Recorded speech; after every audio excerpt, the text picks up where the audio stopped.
اور جن لوگوں کو یہ اللہ کے سوا پکارتے ہیں وہ کوئی چیز بھی تو نہیں بنا سکتے بلکہ وہ خود بنائے جاتے ہیں. وہ تو مردہ ہیں بے جان، ان کو تو یہ بھی معلوم نہیں کہ اٹھائے کب جائیں گے. لوگو تمہارا معبود تو ایک ہی معبود ہے، سو جو لوگ آخرت پر ایمان نہیں رکھتے ان کے دل انکار کر رہے ہیں اور وہ سرکش ہو رہے ہیں. یہ جو کچھ چھپاتے ہیں اور جو ظاہر کرتے ہیں اللہ ضرور اس کو جانتا ہے، وہ سرکشوں کو ہرگز پسند نہیں کرتا. ان الحمد لله نحمده ونستعينه ونستغفره ونعوذ بالله من شرور انفسنا من يهده الله فلا مضل له ومن يضلل فلا هادي له واشهد ان لا اله الا الله وحده لا شريك له واشهد ان محمدا عبده ورسوله. اما بعد فإن خير الحديث كتاب الله وخير الهدي هدي محمد صلى الله عليه وسلم وشر الأمور محدثاتها وكل محدثة بدعة وكل بدعة ضلالة وكل ضلالة في النار. أعوذ بالله السميع العليم من الشيطان الرجيم من همزه ونفخه ونفثه. بسم الله الرحمن الرحيم. قاف والقرآن المجيد بل عجبوا أن جاءهم منذر منهم فقال الكافرون هذا شيء عجيب أإذا متنا وكنا ترابا ذلك رجع بعيد قد علمنا ما تنقص الأرض منهم وعندنا كتاب حفيظ بل كذبوا بالحق لما جاءهم فهم في أمر مريج أفلم ينظروا إلى السماء فوقهم كيف بنيناها وزيناها وما لها من فروج والأرض مددناها وألقينا فيها رواسي وأنبتنا فيها من كل زوج بهيج تبصرة وذكرى لكل عبد منيب ونزلنا من السماء ماء مباركا فأنبتنا به جنات وحب الحصيد والنخل باسقات لها طلع نضيد رزقا للعباد وأحيينا به بلدة ميتا كذلك الخروج كذبت قبلهم قوم نوح وأصحاب الرس وثمود وعاد وفرعون وإخوان لوط وأصحاب الأيكة وقوم تبع كل كذب الرسل فحق وعيد أفعينا بالخلق الأول بل هم في لبس من خلق جديد. يا معاشر المسلمين، قال سبحانه وتعالى إن الله لا يغير ما بقوم حتى يغيروا ما بأنفسهم رب اشرح لي صدري ويسر لي أمري واحلل عقدة من لساني يفقه قولي سبحانك لا علم لنا إلا ما علمتنا إنك أنت العليم الحكيم. ان العزة للہ جمیعا هو السمیع العلیم. تمام قسم کی تعریفوں کا حقدار صرف اور صرف اللہ وحدہ لا شریک ہے. میں تعریف کرتا ہوں اس اللہ کی جس نے ساری کائنات کو 6 ایام میں بنا کر اپنے آپ کو عرش پہ مستوی کیا، اور اس اللہ کا عرش 7 آسمانوں کے اوپر ہے. پڑھتا ہوں میں درود، اور آپ سب بھی پڑھیں درود اللہ کے آخری نبی آخری رسول محمد صلی اللہ علیہ وسلم پر، جس رحمت للعالمین پر درود پڑھنے کا حکم دیا ہے اللہ رب العالمین نے. اللہم صلی علی محمد وعلی آل محمد کما صلیت علی ابراہیم وعلی آل ابراہیم انک حمید مجید. اللہم بارک علی محمد وعلی آل محمد کما بارکت علی ابراہیم وعلى آل إبراهيم إنك حميد مجيد. سامعین، آج 21 مئی 2021 کو یہاں مسجد بلال میں ہمارے خطبہ جمعہ کا عنوان ہے ایک صوفی سے درگاہ کے مسئلے میں مناظرہ. ایک صوفی سے درگاہ جائز ہے یا ناجائز ہے بنانا، اس مسئلے میں ایک مناظرہ ہوا تھا ہمارا. وہ مناظرے کو آپ کے سامنے سنا دینا چاہتا ہوں تاکہ آپ لوگ وہ دلائل یاد کر لیں. کبھی آپ کے ساتھ ایسا واقعہ پیش آئے تو آپ یہ دلائل اس بندے کو سنا سکتے ہیں اور اس کو سچی توبہ کرنے کی ترغیب دلا سکتے ہیں انشاءاللہ. دلائل سنیے. بات شروع ہوئی کہ درگاہ بنانا جائز نہیں ہے، اہل حدیث مسلمان کہتے ہیں، اور صوفی ازم والے کہتے ہیں کہ درگاہ بنانا جائز ہے، درگاہ پر جانا جائز ہے، درگاہ والے سے منت مراد ماننا جائز ہے، ان کے لیے نظر و نیاز کرنا جائز ہے. یہ سب جو بولتے ہیں صوفی ازم والے، ان کے اپوزٹ میں قرآن اور حدیث والے، ہم اہل حدیث مسلمان وہ سب کام کو ناجائز بولتے ہیں، شرک بدعت خرافات بولتے ہیں. تو اس کے لیے دلائل بتانا ہے. تو مناظرہ بہت لمبا تھا، 4 گھنٹے کا. اس 25 منٹ کے خطبے میں میں آپ کے سامنے مختصر بات رکھتا ہوں. میں نے پوچھا کہ درگاہ پر آپ جاتے ہیں تو کیوں جاتے ہیں؟ تو معلوم ہوا ان کی زبان سے ہم کو ان کے دل کی بات کہ ان کو سکون ملتا ہے درگاہ جانے سے، ایسا انہوں نے کہا. وہاں جا کر بیٹھنے سے، وہاں پر اللہ کا ذکر کرنے سے ان کو سکون ملتا ہے، ایسا انہوں نے کہا. اور تھوڑے جانکار تھے، پوسٹ گریجویشن بھی پڑھے ہوئے تھے، دنیاوی ڈگری. تو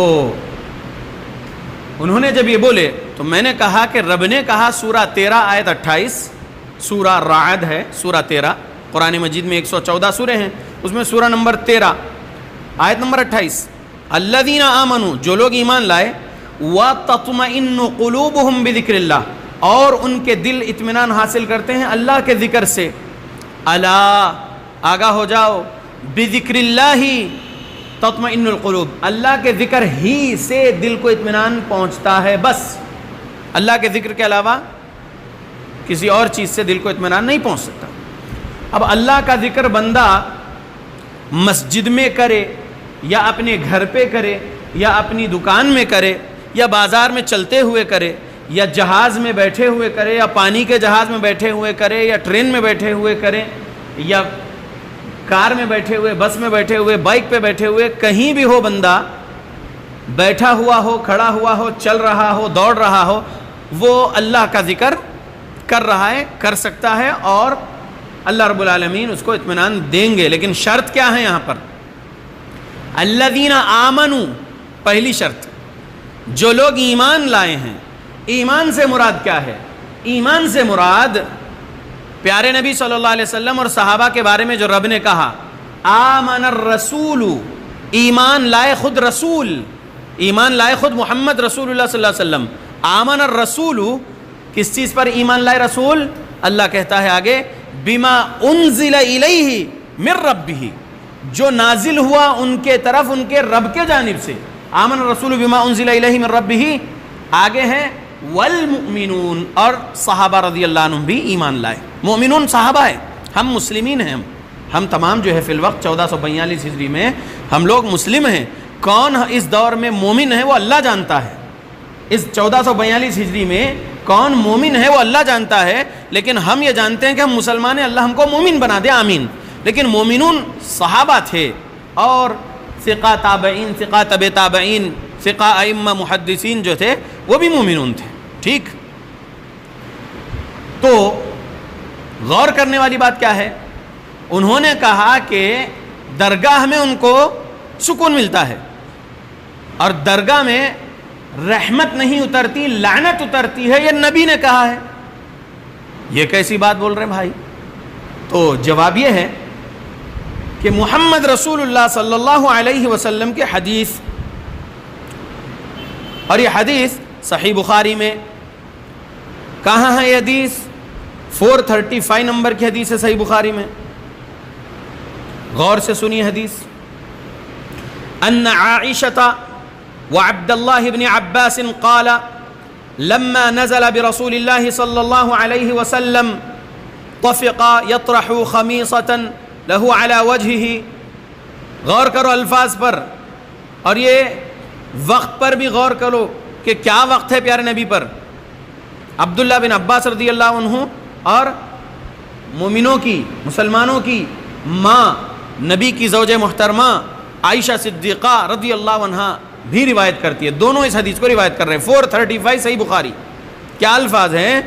الفاظ ہے کہ نبی صلی اللہ علیہ وسلم جب مرض الوفات میں مبتلا ہوئے تو آپ اپنی چادر کو بار بار چہرے پر ڈالتے، جب کچھ افاقہ ہوتا تو اپنے مبارک چہرے سے چادر ہٹا دیتے۔ آپ نے اسی اضطراب و پریشانی کی حالت میں فرمایا، یہود و نصارہ پر اللہ کی لعنت ہو کہ انہوں نے اپنے انبیاء کی قبروں کو مسجد بنا لیا، عبادت گاہ بنا لیا، سجدہ گاہ بنا لیا۔ لعنت اللہ، الفاظ نبی ہے یہ، لعنت اللہ علی الیہود والنصارى اتخذوا قبور انبیائہم مساجدا۔ قبور قبر کی جمع، قبور انبیائہم، یہود و نصارہ نے ان کے نبیوں کی قبروں کو مساجدہ، مسجد بنا لیے تھے، عبادت گاہ، سجدہ کرنے کی جگہ بنا لیے تھے۔ تو نبی کس وقت لعنت کر رہے ہیں؟ مرض الوفات میں، تکلیف کے وقت آپ لعنت بھیج رہے ہیں یہود و نصارہ پر ان کے اس شرک والے کام کی وجہ سے۔ آگے الفاظ کیا ہے حدیث میں؟ عائشہ رضی اللہ عنہ، عبداللہ بن عباس رضی اللہ عنہ کے الفاظ کیا ہے؟ یحذر ما صنعوا، آپ یہ فرما کر امت کو ایسے کاموں سے ڈراتے تھے۔ اللہ اکبر۔ تو اب سوال یہ ہے کہ معین الدین چشتی اجمیری کی درگاہ ہو، یا گلبرگہ والے کی درگاہ ہو، یا رحمت آباد کی درگاہ ہو، یا فلاں درگاہ ہو، یا بغداد میں شیخ عبد القادر جیلانی رحمۃ اللہ علیہ کی درگاہ ہو، جو لوگوں نے بنا رکھے ہیں، وہاں پر رحمت تو نہیں برستی ہے نبی کے مطابق، لعنت تو ضرور برستی ہے نبی کے مطابق، کیونکہ نبی صلی اللہ علیہ وسلم نے یہود و نصارہ کے ان کاموں پر لعنت بھیجے ہیں۔ کون سا کام؟ وہ قبروں پر عبادت گاہ بنا لیے تھے۔ کن کی قبریں تھیں؟ کیا عیسیٰ علیہ السلام کا مقام و مرتبہ معین الدین چشتی اجمیری سے بڑا ہے یا نہیں؟ کیا عیسیٰ علیہ السلام کا مقام و مرتبہ گلبرگہ والوں سے بڑا ہے یا نہیں؟ کیا عیسیٰ علیہ السلام کا مقام و مرتبہ شیخ عبد القادر جیلانی رحمۃ اللہ علیہ سے بڑا ہے یا نہیں؟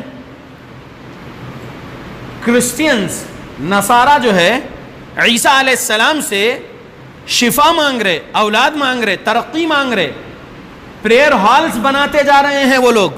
گھومیے ذرا تلنگانہ صوبے میں، اپنے اسٹیٹ میں، اور اطراف آندھر پردیش میں بھی جائیے اور کرناٹک جائیے، دیکھیے گاؤں گاؤں میں بڑے بڑے چرچز بنا رہے، بڑے بڑے پریئر ہال بنا رہے۔ پریئر کا مطلب کیا ہے؟ دعا، الدعاء هو العبادہ، دعا عبادت ہے، پیارے نبی فرمائے۔ تو لوگ دعا کر رہے ہیں، مانگ رہے، کس سے مانگ رہے؟ نصارہ کس سے مانگ رہے؟ عیسیٰ علیہ السلام سے مانگ رہے۔ تو عیسیٰ علیہ السلام کا مقام و مرتبہ بڑا ہے یا شیخ عبد القادر جیلانی رحمۃ اللہ علیہ کا مقام و مرتبہ بڑا ہے؟ شیخ عبد القادر جیلانی رحمۃ اللہ علیہ سے جو لوگ شفا مانگ رہے، اولاد مانگ رہے، ترقی مانگ رہے، جو کچھ مانگ رہے، نصارہ سے ان کو اگر کمپیئر کرے تو نصارہ شیخ عبد القادر جیلانی رحمۃ اللہ علیہ سے بڑے مرتبے والے آدمی، بڑے مرتبے والے انسان عیسیٰ علیہ السلام سے مانگ رہے۔ تو جب کرسچینز مشرک ہو رہے ہیں تو پھر یہ شیخ عبد القادر جیلانی رحمۃ اللہ علیہ سے شفا اور اولاد اور بہت کچھ مانگنے والے مشرک نہیں ہوں گے؟ نعوذ باللہ۔ سوال ہے تو یہ سوال پیدا کریے اپنے ان رشتہ داروں کے دماغ میں، دل میں، اپنے ان پڑوسیوں کے دماغ و دل میں یہ سوال پیدا کریے کہ جب کرسچینز عیسیٰ علیہ السلام سے شفا اور اولاد اور ترقی مانگ کر مشرک ہو سکتے ہیں تو شیخ عبد القادر جیلانی رحمۃ اللہ علیہ سے مانگ کر یہ سو کالڈ سنی مسلمز مشرک نہیں ہوں گے؟ نعوذ باللہ۔ سوال ہے، نیند سے جگائیے رشتہ داروں کو، پڑوسیوں کو، دوستوں کو جو یہ شرک والے کاموں میں ہیں۔ ٹھیک، اب جب میں نے یہ بات بولا، جب میں نے یہ بات سنایا تو عجیب و غریب ان کی بات تھی۔ میں نے کہا دیکھو، میں بات نبی کی بتا رہا ہوں، نبی اپنے مرض الوفات میں، تکلیف کے عالم میں یہ بول رہے ہیں، اور اس وقت بھی شرک جیسے کام سے ڈرا رہے ہیں. پیارے نبی محمد صلی اللہ علیہ وسلم آخری لمحات کی زندگی آپ کی اور آپ شرک سے ڈرا رہے ہیں کہ بچو. یہ کیوں ڈرائے پیارے نبی؟ کہ یہود و نصارہ نے ان کے نبیوں کی قبروں کو عبادت گاہ بنا لیے. میری امت میری قبر کو عبادت گاہ نہیں بنانا، اس لیے آپ مرض الوفات میں یہ ڈرا رہے ہیں. اللہ اکبر. اور صحابہ نبی کے ایک ایک بات کو، ایک ایک عمل کو بہت زیادہ غور سے سنتے، غور سے دیکھتے تھے اور اس کو حفظ بھی کرتے تھے اور لکھ کے بھی رکھتے تھے. وہ حدیثیں آج 1442 ہجری میں ہم آپ کے سامنے پڑھ کے سنا رہے ہیں. صحیح بخاری. اب جو صحیح بخاری جماعت اہل حدیث والے کے پاس ہے وہی صحیح بخاری درگاہ والے جو بریلوی سو کالڈ سنی ہیں ان کے پاس بھی ہوگی. کھولو صحیح بخاری حدیث نمبر 435 436 437 پڑھ لو. کیا ہے؟ نبی کے الفاظ ہے. امی عائشہ رضی اللہ عنہ اور اہل بیت میں سے دوسرے عبداللہ بن عباس رضی اللہ عنہ نے بیان کیے. دیکھ لو بات، اہل بیت نے حدیث سنائے ہیں. ٹھیک ہے. اب قبروں کو عبادت گاہ نہیں بنانا ہے. کن کی قبروں کو بھائی؟ انبیاء کی قبروں کو. تو انبیاء سے بڑھ کر کوئی نہیں ہے نا. تو انبیاء کے بعد والے لوگوں کی قبروں کو عبادت گاہ بنا سکتے کیا؟ نہیں بنا سکتے. اب جس کی قبر پر جو عمارت بنائی گئی اور اس کو درگاہ بول کر ڈکلیئر کیا گیا یا مزار شریف کہہ کر ڈکلیئر کیا گیا یا خانقاہ کہہ کر ڈکلیئر کیا گیا، ایسا بنانا کہیں قرآن و حدیث سے ملتا کیا؟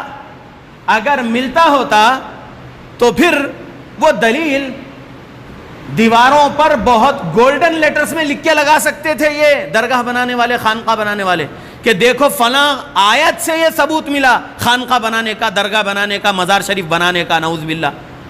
ہو سکتا تھا نا، لیکن ہے نہیں. تو قیاسی باتیں بہت ساری رہتے ہیں. سب سے پہلے جس نے قیاس کیا تھا اللہ کی مخلوق میں اس کا نام ہے ابلیس. سب سے پہلے جس نے قیاس کیا تھا کہ خلقتنی من نار و خلقتہ من طین، کہا تھا نا ابلیس نے رب سے جنت میں وہاں پر کہ اے اللہ تو نے مجھے آگ سے بنایا اور اس آدم کو تو نے مٹی سے بنایا. لیکن رب زیادہ جانتا تھا کہ کس کا مقام کتنا بلند. اور ابلیس کو اللہ نے آگ سے نہیں بنایا، نار السموم ہے، آگ کی لو سے بنایا اللہ رب العالمین نے، آگ سے نہیں. نار السموم. اللہ نے یہ نہیں کہا کہ وَخَلَقَ الْجَانَّ مِن نار، ایسا نہیں کہا اللہ نے. اللہ نے کہا وَخَلَقَ الْجَانَّ مِن مَارِجٍ مِن نار. مارج یعنی لو، آگ کی لو سے اللہ نے بنایا اس کو. آگ بڑی چیز ہے، لو چھوٹی چیز ہے، سمجھیے. اور مقام آدم اس ابلیس سے بہت بڑا، مقام آدم فرشتوں سے بھی بہت بڑا. اس لیے تو رب نے حکم دیا تھا سجدوں کو اور فرشتوں نے سجدہ کیے. لیکن یہ ابو الجان یعنی جنوں کا باپ ابلیس نے سجدہ نہیں کیا تھا. تو وہ تھا سب سے پہلے قیاس کرنے والا. تو یہ جو لوگ قبوری ہے یعنی قبر پرست، یہ لوگ قیاس کی باتیں کریں گے. دلیل قرآن یا دلیل حدیث نہیں دے سکتے لوگ. قرآن اور صحیح حدیث میں ایسی کچھ بھی دلیل نہیں ہے درگاہ بنانے کی یا خانقاہ بنانے کی. ٹھیک ہے.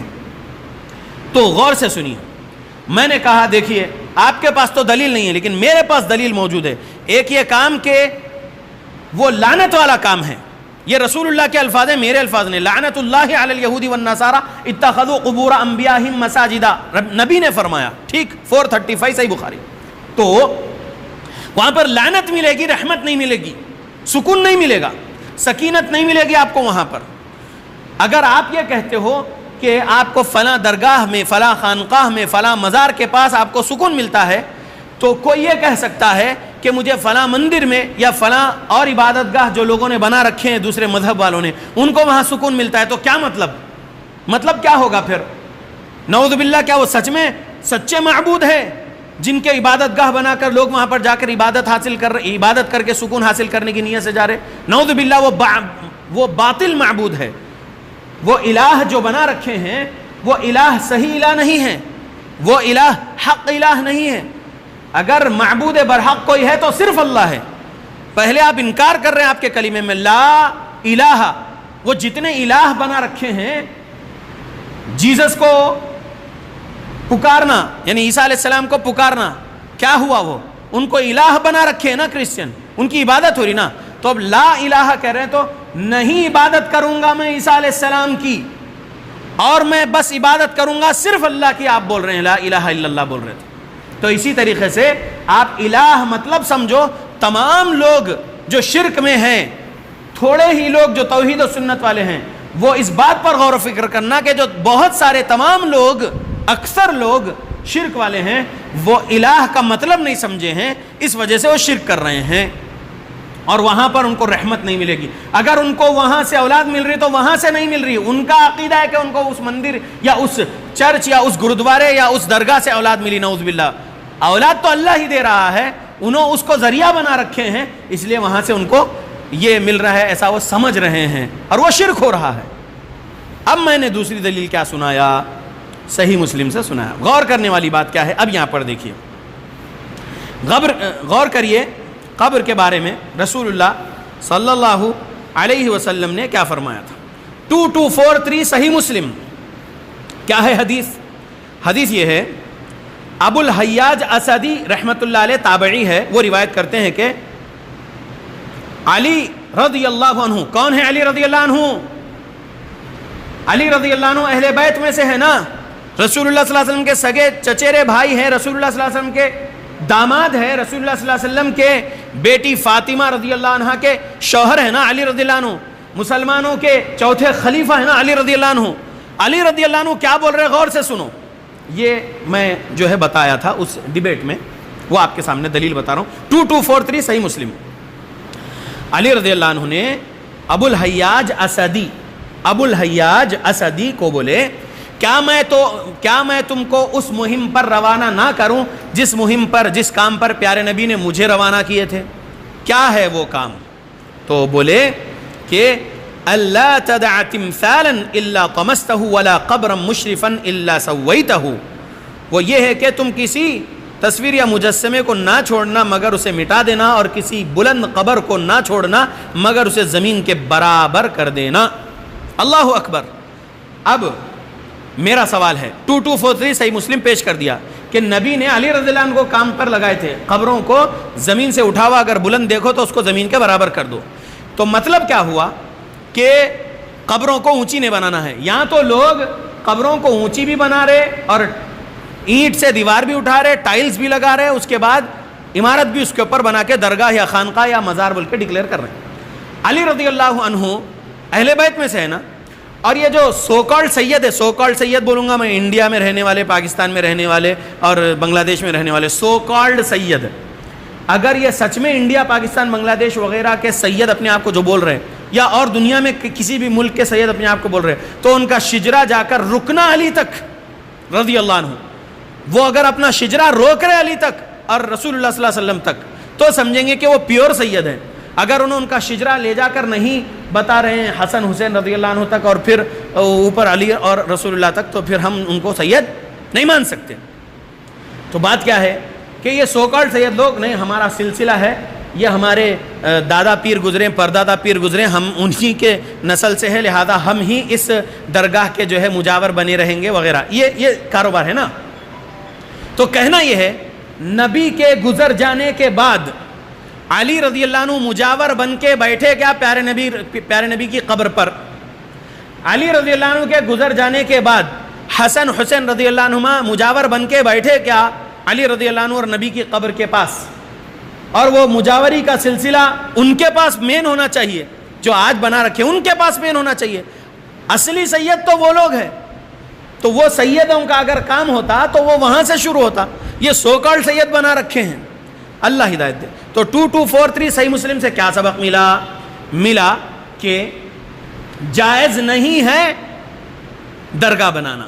2243 سے ملا نا، زمین کے برابر کر دینا ہے قبر. ٹھیک، آگے بات دوسرے خطبے میں آئے گی. اللہ سے دعا کرتا ہوں اللہ ہم مسلمانوں کو قرآن و حدیث پڑھنے کی توفیق دے، قرآن و حدیث کو سلف صالحین کے مطابق سمجھ کر عمل کرنے کی توفیق دے ہماری موت تک. آمین.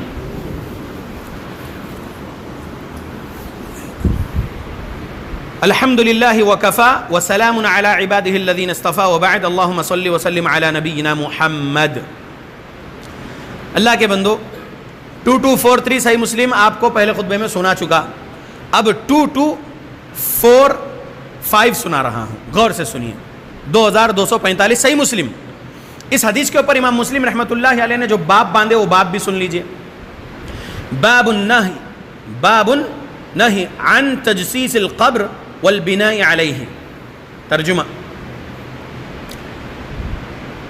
قبر کو چونا لگانے اور اس پر عمارت بنانے کی ممانعت.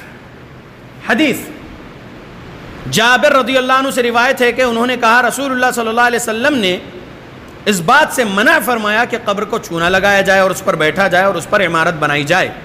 اللہ اکبر، کتنی بڑی بات ہے. اب درگاہ بنانے والوں کو ہم دلیل پوچھ رہے ہیں تو وہ دلیل تو دے نہیں سکتے، قیامت تک نہیں دے سکتے، لیکن درگاہ نہیں بنانے کے ہم دلیل دے دیے. 2243 صحیح مسلم، 2245 صحیح مسلم. کیا ہے؟ یہ ہے کہ نبی صلی اللہ علیہ وسلم نے منع کیے ہیں قبر پر چونا نہیں لگانا. بولے نبی، قبر پر چونا نہیں لگانا بولے پیارے نبی، اور قبر پر عمارت نہیں بنانا بولے پیارے نبی، اور قبر پر بیٹھنا نہیں بولے پیارے نبی محمد صلی اللہ علیہ وسلم. تو اب جو درگاہ، خانقاہ یا مزار وغیرہ جو بنا کر یہ جو کاروبار چلا رہے ہیں، ان سے آپ یہ دلیل سنانا ہے کہ دیکھیے آپ تو دلیل نہیں دے سکتے قبر پر درگاہ بنانے کی. انبیاء کی قبر، اولیاء کی قبر یا عام انسان کی قبر پر کوئی عمارت نہیں بنانا ہے. ہم دلیل دے دیے 2245 صحیح مسلم سے، یہ پیارے نبی کا فرمان ہے. اب بحث شروع ہوئی. یہ ہٹاؤ کتاب، سعودیوں کی لکھی ہوئی کتاب، نعوذ باللہ نعوذ باللہ. اب جب جواب نہیں دے سکے تو کیا کریں؟ یہ ہٹاؤ سعودیوں کی لکھی ہوئی کتاب. یہ کیا بکواس ہے؟ اصل یہ سعودی تھے جو جنت البقیع کے تمام مزاروں کو جو ہے بلڈوزر سے برابر کر دیے. نہ تو تھا سسٹم، تھا مزارات بنانے کا، اس کے اوپر عمارت بنانے کا سسٹم تھا، لیکن یہ سعودیوں نے جو ہے بلڈوزر چلا کے جنت البقیع سے یا جنت المالا سے اور دوسرے مقامات سعودی عرب میں جہاں کہیں بھی صحابہ وغیرہ کی قبریں ہوں تو وہاں پر سے قبروں پر بلڈوزر چلا کے قبر کو زمین کے برابر کر دیے. یہ سعودیوں کی حرکت تھی، یہ ایسا کچھ بھی نہیں ہے اسلام میں. یہ ایسی بحث شروع ہوئی. اب دیکھیے، اب اس کو سعودی کی بات بول رہے ہیں نعوذ باللہ، جبکہ ہم بتا رہے ہیں کہ یہ حدیث رسول ہے. تو اب کیا سمجھانا؟ دیکھو جو صحیح مسلم کتاب ہے نا، یہ سعودیوں نے نہیں لکھے، یہ انڈینز پاکستانیوں نے نہیں لکھے. آج کے دور میں 204 ہجری میں پیدا ہوئے امام مسلم رحمۃ اللہ علیہ، 261 ہجری میں ان کا انتقال ہوا اور یہ 1442 ہجری چل رہا. آج سے 1250 سال پہلے کے امام ہیں امام مسلم رحمۃ اللہ علیہ. ٹھیک ہے، اور امام مسلم رحمۃ اللہ علیہ نے ان کی سند سے اس حدیث کو اپنی کتاب میں درج کیے. اب سند کس کو بولتے ہیں وہ سنیے. سند کیا ہے؟ سند یہ ہے 2245 صحیح مسلم کی ایک حدیث کی سند بتاتا ہوں. سند اس کو بولتے ہیں، حدیث کی سند. امام مسلم لکھتے ہیں حدثنا ابو بکر بن ابی شیبہ. ابو بکر بن ابی شیبہ امام بخاری کے بھی استاد ہیں، امام مسلم کے بھی استاد ہیں. ٹھیک، جس کی مصنف ہے، مصنف ابن ابی شیبہ سنتے ہیں نا. ہاں، تو کہتے ہیں امام مسلم رحمۃ اللہ علیہ حدثنا، یہ حدیث ہم سے بیان کیے کون؟ ابو بکر بن ابی شیبہ. حدثنا حفص بن غیاث عن ابن جریج عن ابی الزبیر عن جابر. اللہ اکبر. اب انگلیاں کھولو، ہتھیلی کے انگلیاں کھولو. اب دیکھو پہلا نام کس کا؟ جابر رضی اللہ عنہ کا، صحابی رسول، نبی سے حدیث سنے. دوسرا نام کس کا؟ ابو زبیر کا. جابر رضی اللہ عنہ کے پاس آ کر یہ حدیث کون سنے؟ ابو زبیر نام کے ایک تابعی سنے. ٹھیک ہے، پھر ابو زبیر سے کون سنے؟ ابن جریج نے حدیث سنے. ابن جریج سے حدیث کون سنے؟ حفص بن غیاث نے حدیث سنے. حفص بن غیاث سے حدیث کس نے سنے؟ ابو بکر بن ابی شیبہ نے حدیث سنے. ہو گئے 5 انگلیاں. 5 انگلی کھولو بولا، 5 انگلی بند کر لیا آپ، 5 نام سنا دیا. پھر ایک بار جابر رضی اللہ عنہ نبی کے صحابی نے حدیث سنے اور اپنے شاگرد ابو زبیر کو حدیث سنائے. ابو زبیر نے ان کے ساتھی ابن جریج کو حدیث سنائے. ابن جریج نے ان کے ساتھی حفص بن غیاث کو حدیث سنائے. حفص بن غیاث نے اپنے ساتھی ابو بکر بن ابی شیبہ کو حدیث سنائے.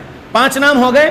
6ویں نمبر پہ امام مسلم رحمۃ اللہ علیہ نے اس حدیث کو نقل کر دیا اپنی صحیح مسلم میں. تو امام مسلم سے صحابی کے بیچ 5 آدمی ہو رہے ہیں. امام مسلم کو اگر لے لے تو امام مسلم اور ابو زبیر تک 5 نام ہو رہے, 6واں نام صحابی کا ہو گیا, 7واں نام رسول اللہ صلی اللہ علیہ وسلم کا ہو گیا. کون کہہ رہے ہیں؟ جابر رضی اللہ عنہ کہتے ہیں قال نہا رسول اللہ صلی اللہ علیہ وسلم ان یجسس القبر وان یقعد علیہ وان یبنى علیہ. نبی صلی اللہ علیہ وسلم کے الفاظ. تو حدیث کیا ہے؟ حدیث یہ ہے کہ نبی نے فرمایا. کیا فرمائے؟ وہ الفاظ, یہ حدیث ہوا. لیکن حدیث کی سند کیا ہوئی؟ سند یہ ہوئی کہ نبی سے وہ الفاظ کو, وہ باتوں کو کن صحابی نے سنے؟ کس صحابی نے سنے؟ صحابی سے لے کر حدیث کی کتاب لکھنے والے محدث تک جو نام آ رہے ہیں حدیث کی سند میں, وہ نام والوں کو حدیث کے راوی کہا جاتا ہے, اور یہ سند ہے. ٹھیک ہے, حدیث کی سند. اب سنن ابو داؤد سے دیکھیں گے یا ترمذی سے دیکھیں گے یا ابن ماجہ سے دیکھیں گے یا سنن نسائی سے دیکھیں گے یا اور بھی بہت ساری حدیث کی کتابوں سے دیکھیں گے کوئی حدیث, تو اس میں بھی ایسے ہی سند رہتی ہے اور حدیث کا ٹیکسٹ یعنی حدیث کا متن رہتا ہے کہ پیارے نبی نے یہ فرمائے.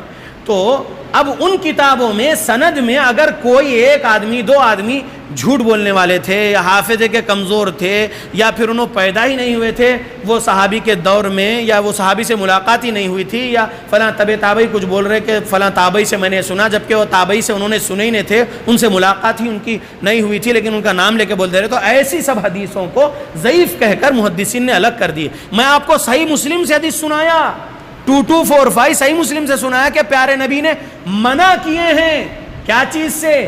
چونا نہیں لگانا بولے قبر پر, عمارت نہیں بنانا بولے قبر پر, اور قبر پر نہیں بیٹھنا بولے. تو نبی صلی اللہ علیہ وسلم کی بات سنایا, سعودیوں کی بات نہیں سنایا. اگر آپ سعودی سے دشمنی کرتے ہیں اور ترکی سے محبت کرتے ہیں تو وہ آپ کی بات ہے, میرے کو اس سے کوئی لینا دینا نہیں ہے.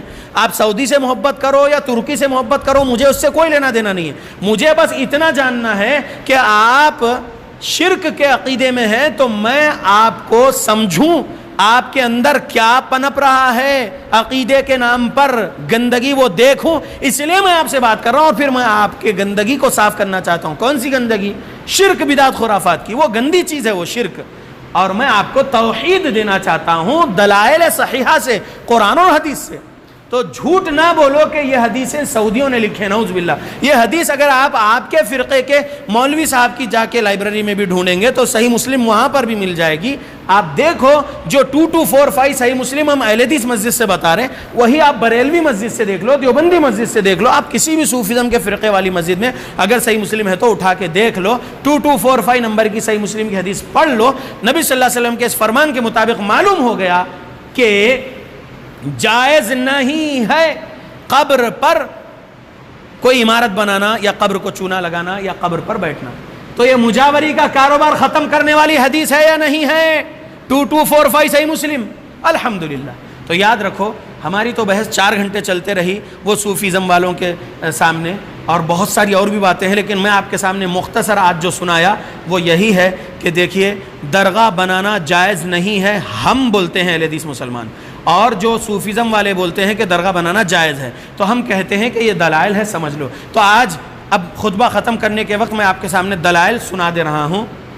پہلی دلیل جو میں آپ کے سامنے سنایا تھا 435 صحیح بخاری, یاد رہے گا کہ درگاہ میں جا کر کوئی اگر بیٹھ کر وہاں پر ذکر اللہ بھی کر رہا تو اس کو وہاں سکون نہیں ملنے والا ہے, وہاں پر صرف لعنت ہی برسے گی, کیونکہ وہاں پر شرک بدعت خرافات کے کام ہوتے ہیں.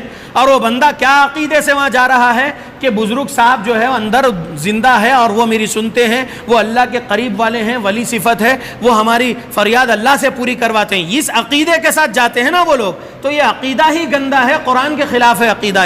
یہ صوفیزم والوں کا, وہ زندے نہیں ہے قبر میں, وہ مردہ ہے. رب نے قرآن میں کہہ دیا سورہ 16 آیت نمبر 20-21 میں, اللہ رب العالمین کے قرآن کو ترجمے سے پڑھیں گے سمجھیں گے تو وہ پھر انشاءاللہ سچی توبہ کر کے وہ شرک بدعت کے راستوں کو فرقوں کو چھوڑ کر وہ بھی صحابہ والی جماعت حدیث کے مسلمان بن جائیں گے انشاءاللہ. تو پہلی دلیل 435 سے معلوم ہوا کہ رحمت والا کام نہیں ہے درگاہ بنانا, بلکہ لعنت والا کام ہے.